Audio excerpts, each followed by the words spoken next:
6 years ago, fate played a cruel joke on me.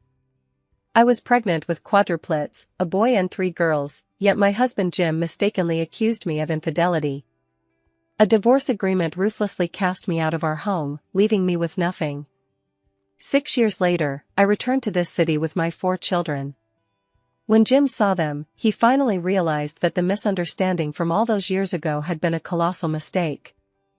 However, when Jim learned I was about to be someone else's maid of honor, he couldn't contain his jealousy and rage. He stormed into the hotel and wrecked the wedding venue. Gritting his teeth, he declared, "Your husband isn't dead yet." He divided the Lou Group's shares worth hundreds of billions into 5 equal portions and gifted them all to me and the children, thereby demonstrating his resolve and affection. "Andy, you've been seeing other men behind my back?"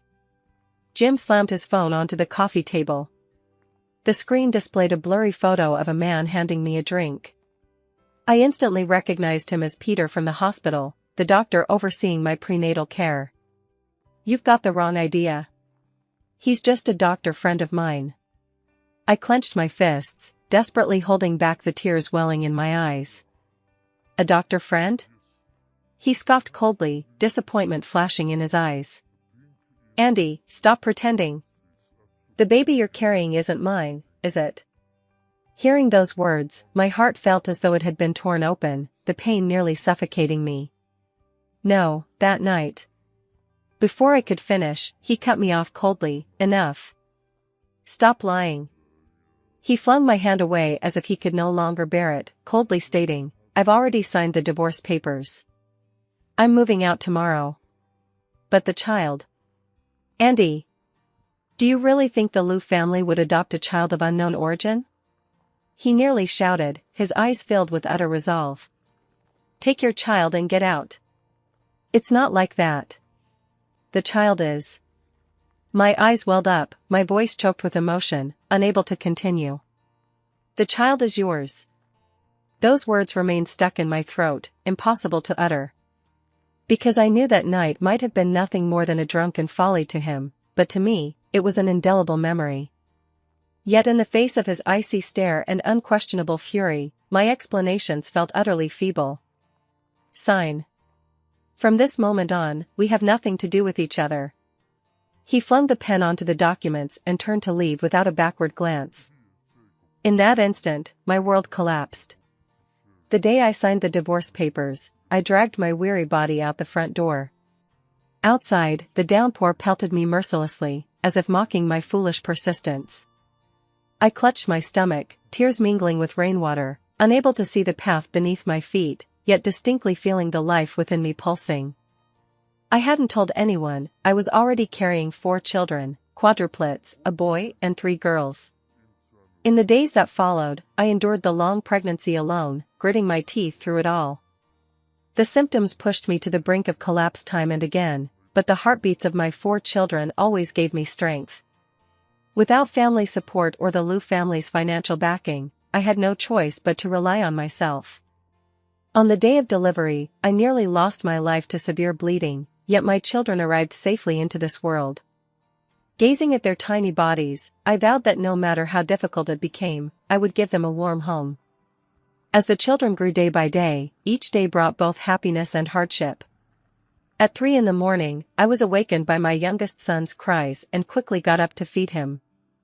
Just as I had soothed him back to sleep, my eldest son woke up.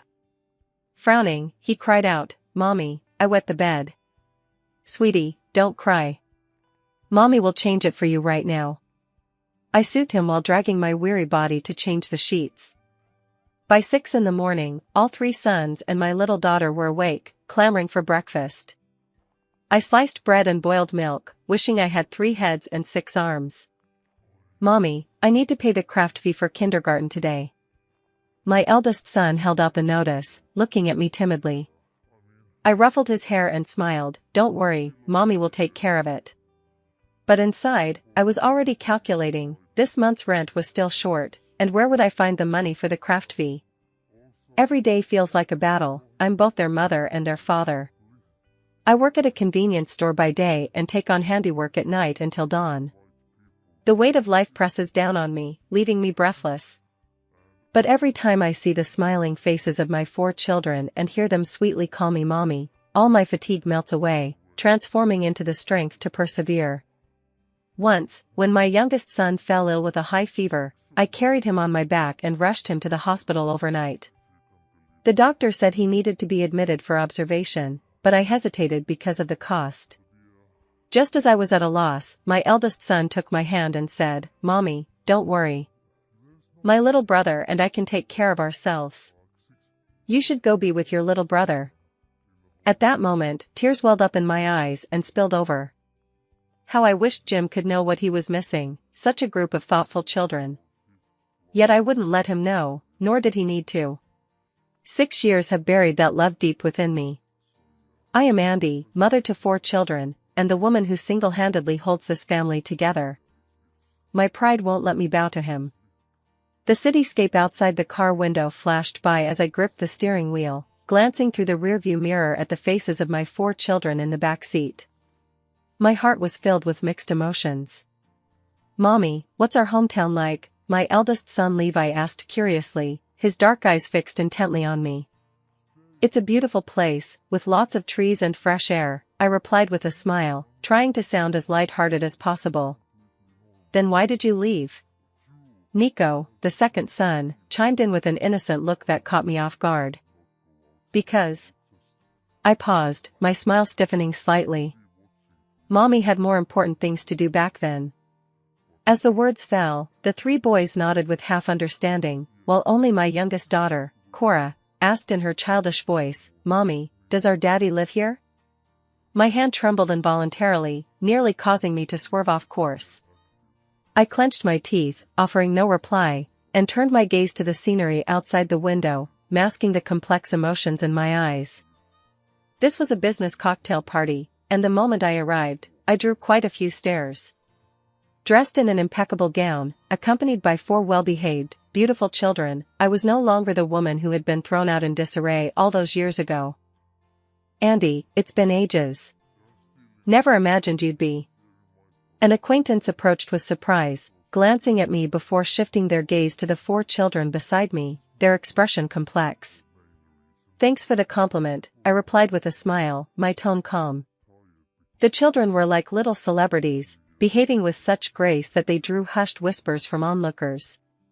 Just as I was figuring out how to avoid their stares, a familiar figure appeared nearby. He stood tall and straight, his suit impeccably tailored, his gaze as sharp as ever. "Jim." My heart skipped a beat. I turned and grabbed my eldest son's small hand. "Levi, let's go over there and take a look." But in the end, we couldn't escape his gaze. He saw us. "Andy?" The deep voice behind me made me freeze in my tracks. Turning around, I tried to stay calm, but saw him approaching step by step, his expression complex and incredulous. "Is it really you?" He stopped in front of me, his gaze settling on me before slowly shifting to the 4 children beside him. In that instant, his pupils suddenly contracted, and the coldness on his face gradually gave way to shock. "These children are yours." His voice trembled slightly, his Adam's apple bobbing up and down as if he wanted to confirm something but dared not speak. "They are mine," I replied calmly, my tone flat. He stared at the children, his expression shifting from shock to bewilderment, finally settling on utter disbelief. "Who is their father?" he asked tentatively, his voice low and almost gritted. "Does it matter?" I sneered coldly. "That's none of your business. You know what I mean." His gaze nearly pierced through me, his face turning pale. "Mommy, who's this man?" Levi tilted his head, studying Jim with a hint of displeasure in his voice. "He is an unimportant person."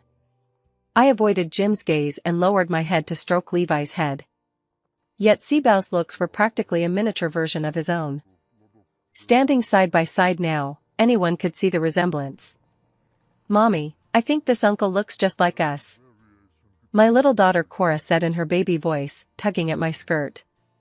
My expression shifted slightly, and just as I was about to speak up to change the subject, I saw Jim's eyes suddenly sharpen, as if he had finally understood something. "Andy, they..." His voice was hoarse, almost forced from his throat. "They're my children, aren't they?" That night. I clenched my jaw, offering no reply, only staring at him coldly. His expression shifted from shock to regret, finally settling into a complex, profound sorrow. The surrounding guests clearly noticed the commotion and began whispering among themselves. Unwilling to face their stares any longer, I pulled the 4 children and turned to leave. "Andy, you stop right there." Jim's voice rang out behind us. He caught up quickly, blocking our path with a hint of urgency in his tone. "You can't just walk out like this. Jim, whether I go or stay, what business is it of yours?" I looked up at him, my gaze cold and clear. "You were the one who abandoned us back then. What right do you have to interfere now?" His face instantly drained of color. He opened his mouth but couldn't utter a word. And in my mind, there was only one thought: his regret was his own business. Since that cocktail party, Jim's calls and messages came one after another. His pursuit was not only abrupt but relentless. Every morning, flowers and gifts appeared outside my door without fail, and even at the company entrance, his stern yet persistent figure would materialize. That morning, just as I was about to take the kids to school, the doorbell suddenly rang. Who could it be this early? Levi, my eldest son, opened the door. The moment he recognized the person outside, his brow instantly furrowed. "Mommy, it's that man." Jim stood at the doorway, a large bag in hand, wearing a rare gentle smile. "Andy, this is breakfast for the kids." His gaze swept past Levi and landed on me. "I heard they like Western pastries, so I specially ordered these." "No, thank you," I replied coldly, pulling the children toward the exit. "Mommy, are we really not going to eat?" my youngest daughter Cora asked, tilting her little face up and blinking her eyes. "It looks so delicious." I gently stroked her head, my tone firm. "Your mommy has already prepared breakfast. You don't need to eat someone else's food." "Someone else, or Daddy?" Levi's voice was cold, as if deliberately emphasizing a certain word. Jim visibly froze, his gaze darkening as he took in the children's complex expressions. "Levi, I know you don't like me, but I want to make up for the past," he said in a low, sincere voice. "I just want to be with you, even if it's just for a little while." "Companionship? Why didn't you want us back then?" Levi retorted coldly, his youthful face betraying an uncharacteristic maturity. "We don't need it." "Levi!" I snapped, trying to stop my son. "Mommy, people like that aren't worth your time," Nico chimed in, lifting his chin with a stubborn tone. "I don't want you to be sad." Jim stood in the doorway, his expression stiffening as if even breathing had become difficult. I dropped the kids off at the school gate and was just about to leave when a familiar black sports car pulled up slowly in front of me. The window rolled down, revealing a warm, scholarly face. "Andy, good morning," Henry leaned out of the car, smiling at me. "Taking the kids to school?" "Henry? What are you doing here?" I looked at him in surprise. "Just passing by and thought I'd say hello." He got out of the car and handed me a cup of warm coffee. "You've been working hard. Have some." "Thanks." I hesitated for a moment before taking the coffee. "Mommy, who's that uncle?" Little Cora looked up at him curiously, her tiny hand clutching my skirt tightly. "He's Mommy's friend," I whispered. "He's a handsome uncle," she said in her baby voice, stealing another glance at Henry. "Mommy, you're not planning on making this uncle your new daddy, are you?" Levi, my eldest son, suddenly spoke up, his tone tinged with wariness. Before I could answer, Henry smiled. "If your mommy's willing, I'd be more than happy to oblige." The children froze in place, and I shot Henry a sharp look. "Henry, don't joke around." "I'm not joking," he replied, his expression turning serious as he looked at me, his eyes softening. "Andy, I've told you before, you don't have to shoulder all this alone. Mommy, we don't want this uncle to be our daddy." Second son Nico protested immediately, his little face puffing up with anger. "He's not good enough for you." "That's right, Mommy." "We don't need a new daddy," declared eldest son Levi, his tone even more resolute than his brother's. "We can protect you."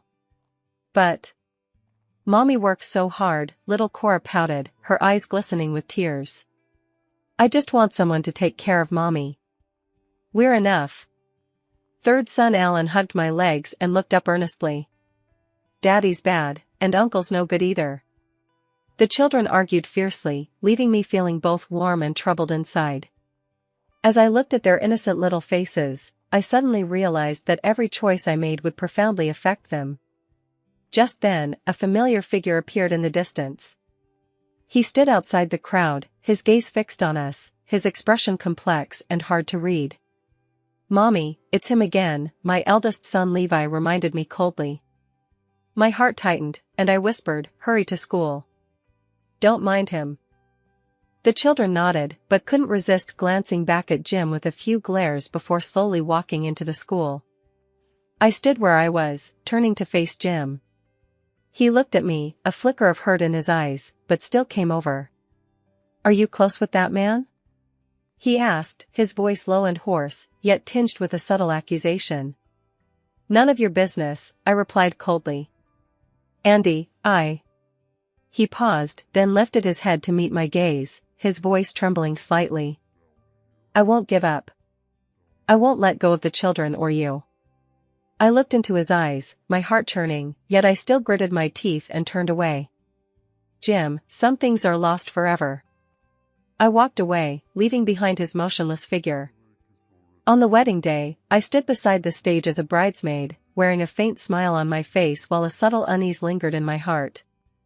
The bride in her pristine white gown was my college best friend, who had asked me to be her bridesmaid long ago. Today, she finally reached the most important moment of her life. Several children sat in the front row, dressed in little formal gowns, sitting quietly in a row. The youngest daughter, Cora, held a small bouquet of flowers and kept turning around to wave at me. The eldest son, Levi, looked impassively at the stage decorations, his arms crossed over his chest. As the groom and bride exchanged vows on stage, my gaze softened, my heart brimming with blessings for their happiness. Amidst this perfect moment, the banquet hall doors were suddenly flung open with a loud bang, drawing everyone's attention. "Andy!" The familiar voice echoed through the entire wedding venue.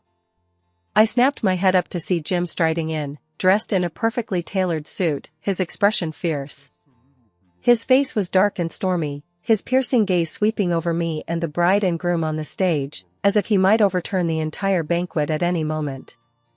The entire venue fell instantly silent, everyone staring at him in stunned disbelief. "Jim! What are you doing?" I hurried down the steps, closing in on him and hissing under my breath, "This is someone else's wedding. Have you lost your mind?" He let out a cold laugh, utterly indifferent to the stares around him. "I'm crazy?" His voice carried anger, low yet oppressive. "You actually came to be a bridesmaid? Are you planning to get married? What the hell are you talking about?" I felt my blood boil, utterly baffled by what was going through his mind. "This is my friend's wedding, what does it have to do with me?" He clearly hadn't taken it to heart, his gaze returning to the groom with palpable hostility. "Your friend," he snorted coldly, his tone laced with sarcasm. "Andy, don't think I don't know, you're dressed up like this today just to find a new guy, aren't you?" "Enough!" I snapped, nearly losing my temper as I glared at him. "This is a wedding. Your behavior is utterly rude. Get out now." "Oh dear, Mommy's in trouble again," said little Cora, hugging her flower while looking innocently at her brothers. "Did Daddy go crazy again?" "Yeah, absolutely." Second son Nico pressed his hand to his forehead, his tone dripping with exasperation. "He has to cause trouble at an occasion like this? So embarrassing." "I'd love to pretend I don't know him," first son Levi said coldly, a hint of annoyance in his voice. "He doesn't give a damn about Mom's feelings." Alan, the third son, blinked at the chaos on stage and muttered under his breath, "When we get home, Mom's definitely going to beat him." The children's whispering drew stares from those around them. Someone murmured, "These kids are so adorable, but is that man their dad? The groom finally couldn't hold back. He stepped down from the platform, blocking my path, and glared at Jim with a frown.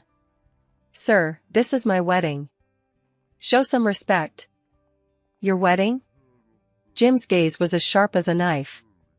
She's my wife. Who gave her permission to stand beside you? Jim.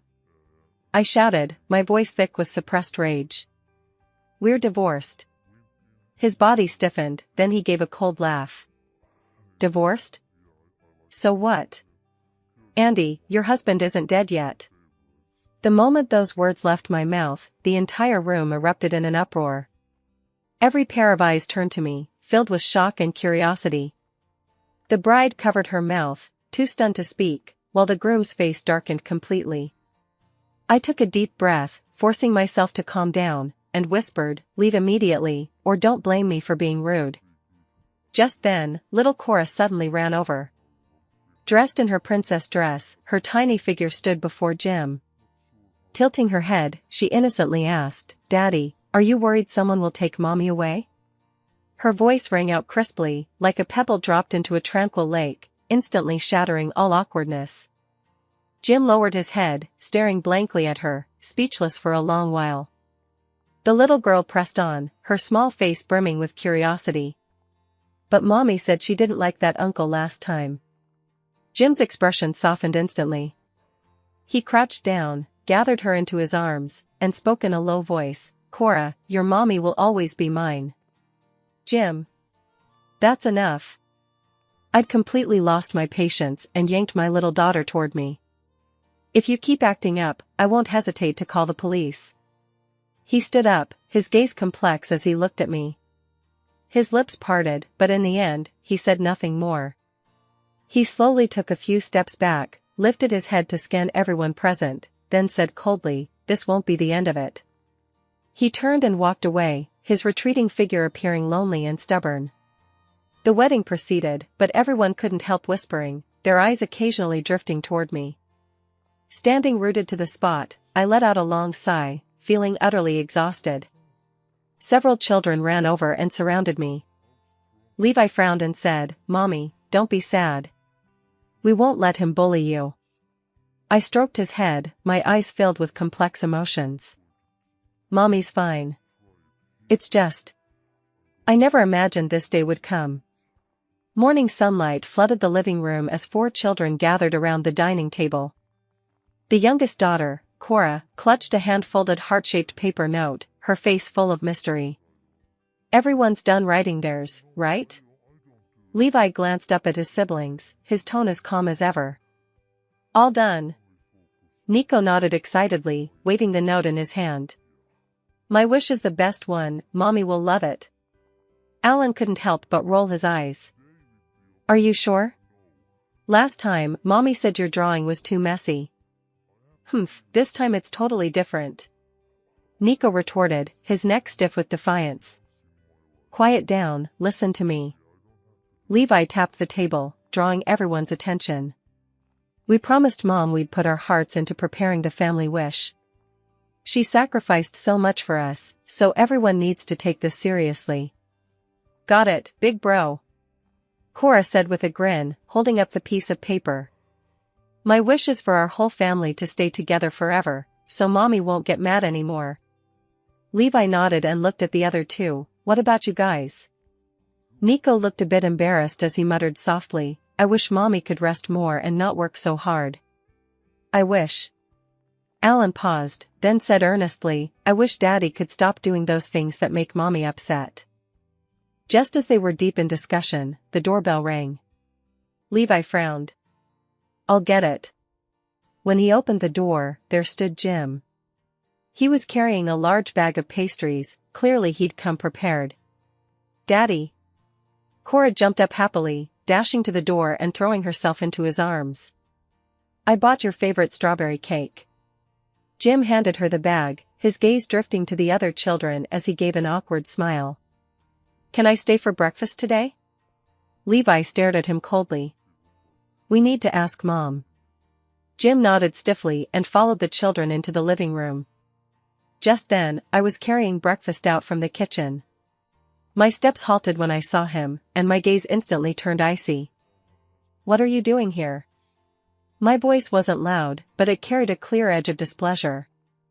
"I just wanted to see the kids," Jim said, setting down the cake with a hint of appeasement in his tone. "And have a chat with you." "Nothing to talk about," I said flatly, turning to set breakfast on the table. "Finish your meal, then see our guest out." The children exchanged glances after sitting down.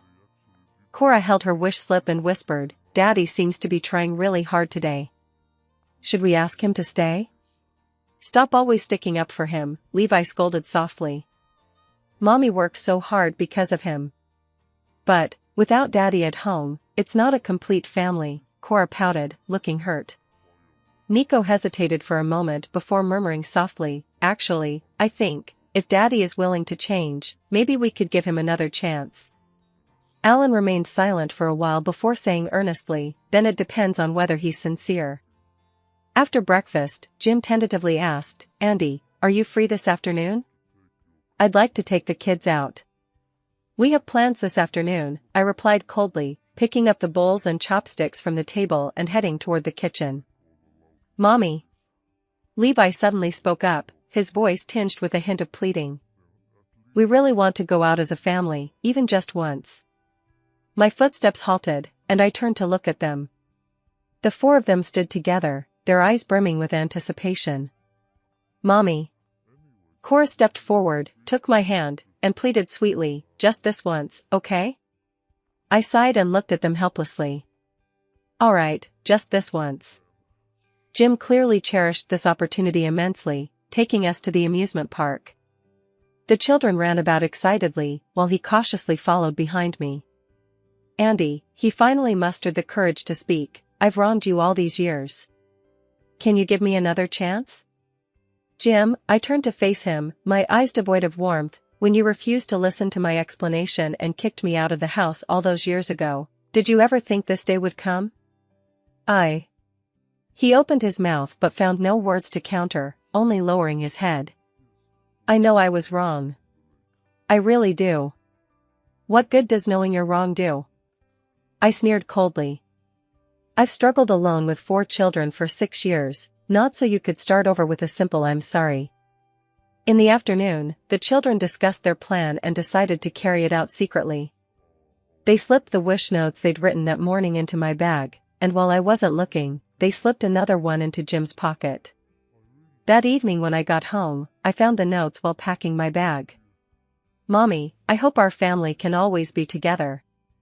Mommy, I hope you can rest more and not get too tired. I hope Daddy can stop those bad habits that make Mommy upset."